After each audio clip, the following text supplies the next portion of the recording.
Chapter 7. Light in the Darkness. The intelligence with which Lestrade greeted us was so momentous and so unexpected that we were all three fairly dumbfounded. Gregson sprang out of his chair and upset the remainder of his whiskey and water.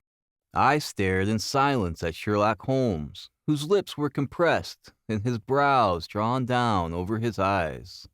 "Strangerson, too," he muttered. "The plot thickens." "It was quite thick enough before," grumbled Lestrade, taking a chair. "I seem to have dropped into a sort of council of war." "Are you sure of this piece of intelligence?" stammered Gregson. "I have just come from his room," said Lestrade. "I was the first to discover what had occurred." "We have been hearing Gregson's view of the matter. Would you mind letting us know what you have seen and done?" "I have no objection," Lestrade answered, seating himself. "I freely confess that I was of the opinion that Strangerson was concerned in the death of Drebber. This fresh development has shown me that I was completely mistaken, full of the one idea. I set myself to find out what had become of the secretary. They had been seen together at Euston Station about 8:30 on the evening of the 3rd. At 2 in the morning, Drebber had been found in the Brixton Road. The question which confronted me was to find out how Strangerson had been employed between 8:30 and the time of the crime, and what had become of him afterwards. I telegraphed to Liverpool, giving a description of the man and warning them to keep a watch upon the American boats. I then set to work calling upon all the hotels and lodging houses in the vicinity of Euston. You see, I argued that if Drebber and his companion had become separated, the natural course for the latter would be to put up somewhere in the vicinity for the night, and then to hang about the station again next morning. "They would be likely to agree on some meeting place beforehand," remarked Holmes. "So it proved. I spent the whole of yesterday evening in making inquiries entirely without avail. This morning I began very early, and at 8 o'clock I reached Halliday's private hotel in Little George Street. On my inquiry as to whether a Mr. Strangerson was living there, they at once answered me in the affirmative.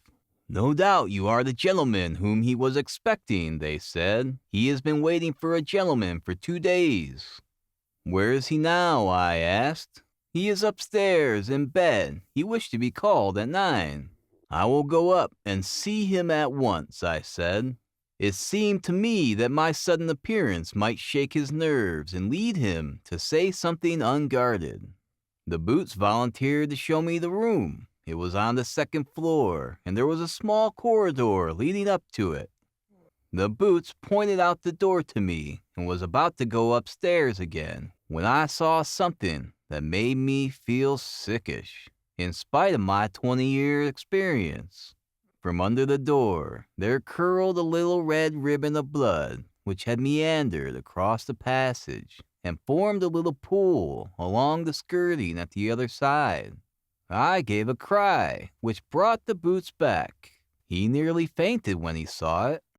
The door was locked on the inside, but we put our shoulders to it and knocked it in.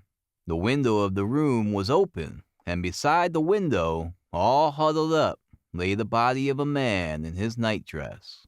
He was quite dead, and had been for some time, for his limbs were rigid and cold. When we turned him over, the Boots recognized him at once as being the same gentleman who had engaged the room under the name of Joseph Strangerson. The cause of death was a deep stab in the left side, which must have penetrated the heart. And now comes the strangest part of the affair. What do you suppose was above the murdered man?" I felt a creeping of the flesh and a presentiment of coming horror, even before Sherlock Holmes answered. "The word Rachet, written in letters of blood," he said. "That was it," said Lestrade, in an awestruck voice, and we were all silent for a while. There was something so methodical and so incomprehensible about the deeds of this unknown assassin that it imparted a fresh ghastliness to his crimes. My nerves, which were steady enough on the field of battle, tingled as I thought of it. The man was seen, continued Lestrade. A milk boy passing on his way to the dairy happened to walk down the lane which leads from the mews at the back of the hotel. He noticed that a ladder, which usually lay there, was raised against one of the windows of the second floor, which was wide open. After passing, he looked back and saw a man descend the ladder. He came down so quietly and openly that the boy imagined him to be some carpenter or joiner at work in the hotel. He took no particular notice of him, beyond thinking in his own mind that it was early for him to be at work. He has an impression that the man was tall, had a reddish face, and was dressed in a long brownish coat. He must have stayed in the room some little time after the murder, for we found blood-stained water in the basin where he had washed his hands, and marks on the sheets where he had deliberately wiped his knife. I glanced at Holmes on hearing the description of the murderer, which tallied so exactly with his own. There was, however, no trace of exultation or satisfaction upon his face.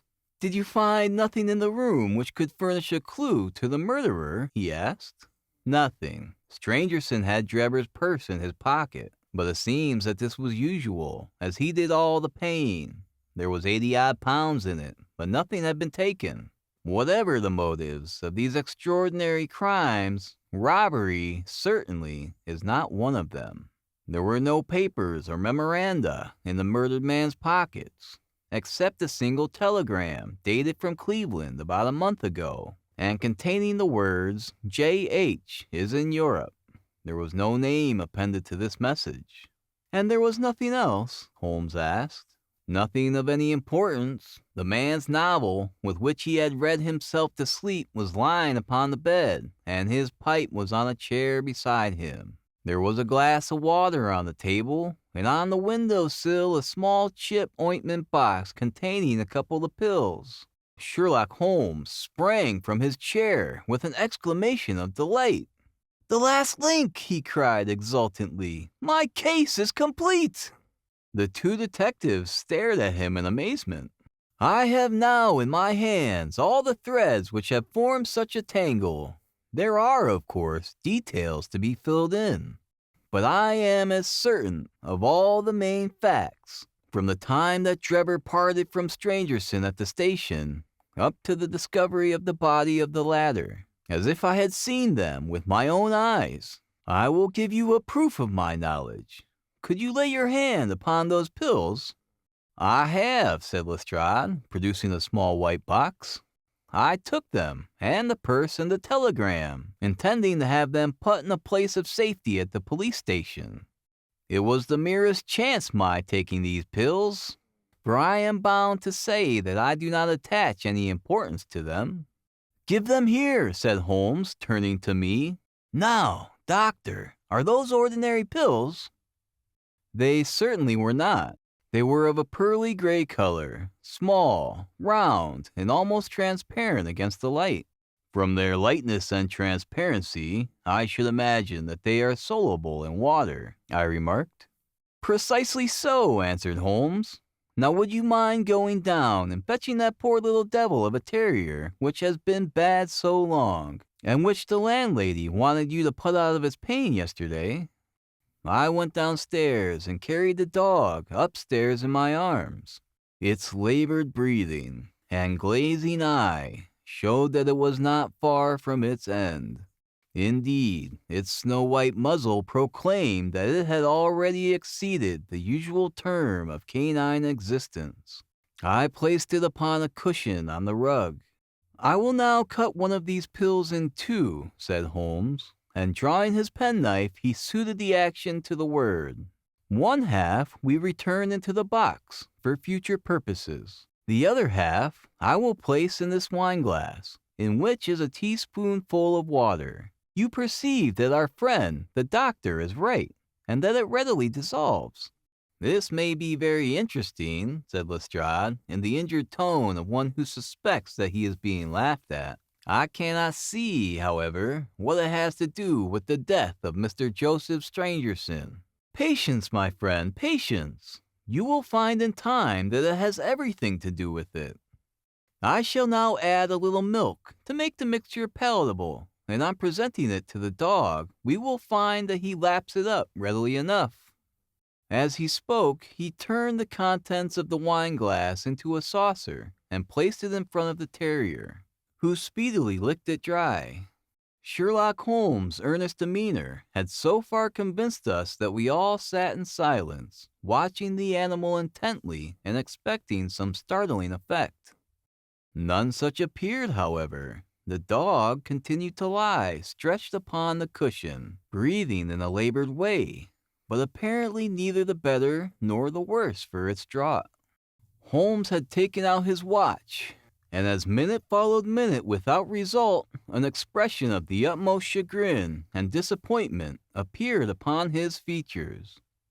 He gnawed his lip, drummed his fingers upon the table, and showed every other symptom of acute impatience. So great was his emotion that I felt sincerely sorry for him, while the two detectives smiled derisively, by no means displeased at this check which he had met. "It can't be a coincidence," he cried, at last springing from his chair and pacing wildly up and down the room. "It is impossible that it should be a mere coincidence. The very pills which I suspected in the case of Drebber are actually found after the death of Strangerson, and yet they are inert? What can it mean? Surely my whole chain of reasoning cannot have been false. It is impossible. And yet this wretched dog is none the worse. Ah, I have it! I have it!" With a perfect shriek of delight, he rushed to the box, cut the other pill in two, dissolved it, added milk, and presented it to the terrier.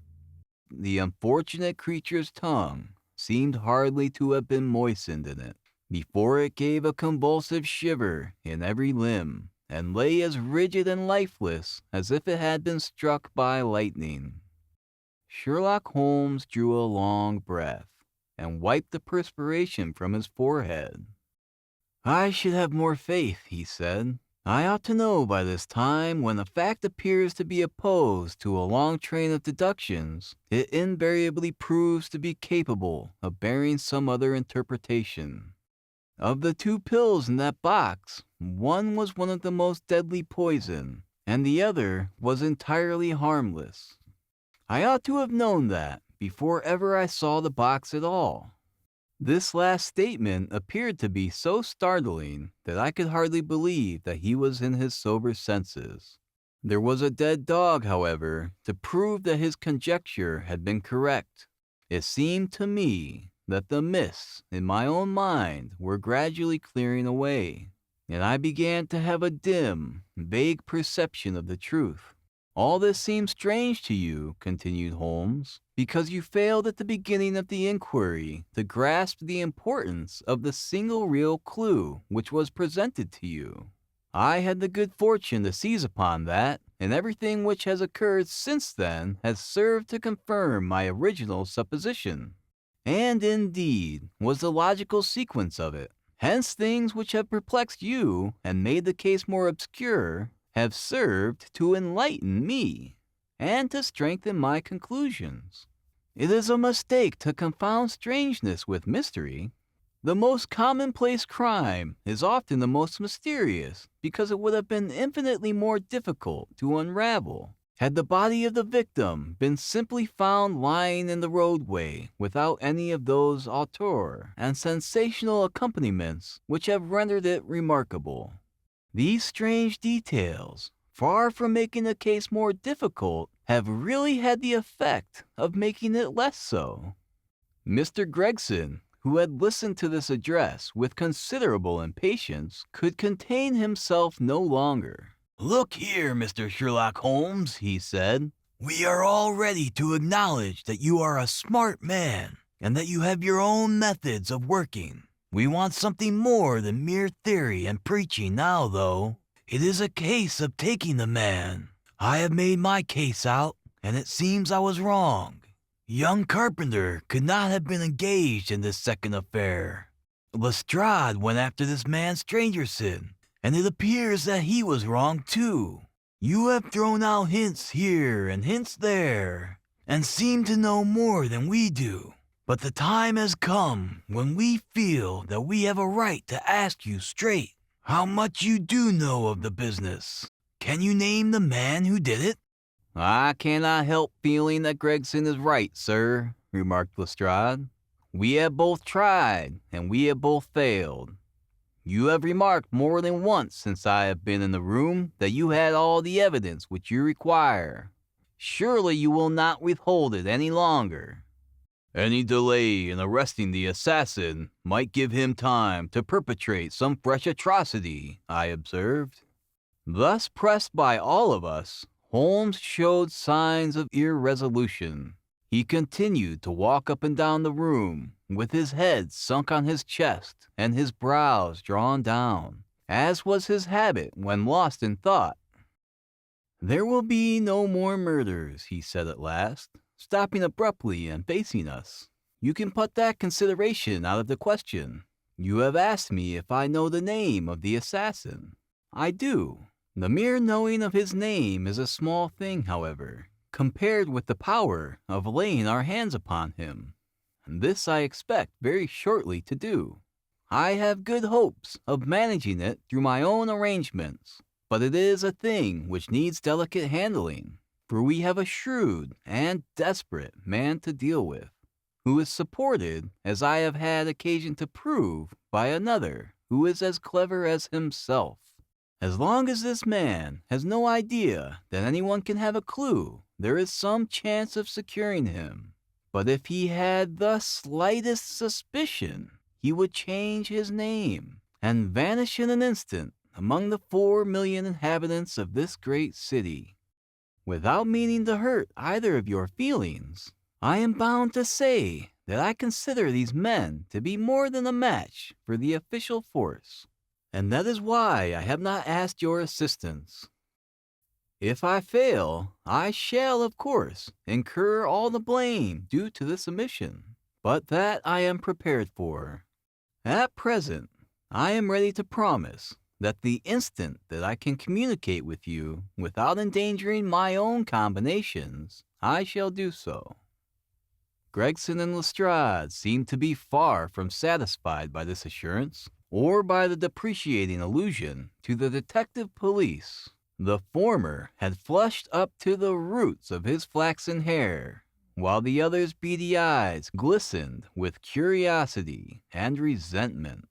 Neither of them had time to speak, however, before there was a tap at the door, and the spokesman of the street urchins, young Wiggins, introduced his insignificant and unsavory person. "Please, sir," he said, touching his forelock, "I have the cab downstairs." "Good boy," said Holmes blandly. "Why don't you introduce this pattern at Scotland Yard?" he continued, taking a pair of steel handcuffs from a drawer. "See how beautifully the spring works? They fasten in an instant." "The old pattern is good enough," remarked Lestrade, "if we can only find the man to put them on." Very good, said Holmes, smiling. "The cabman may as well help me with my boxes. Just ask him to step up, Wiggins."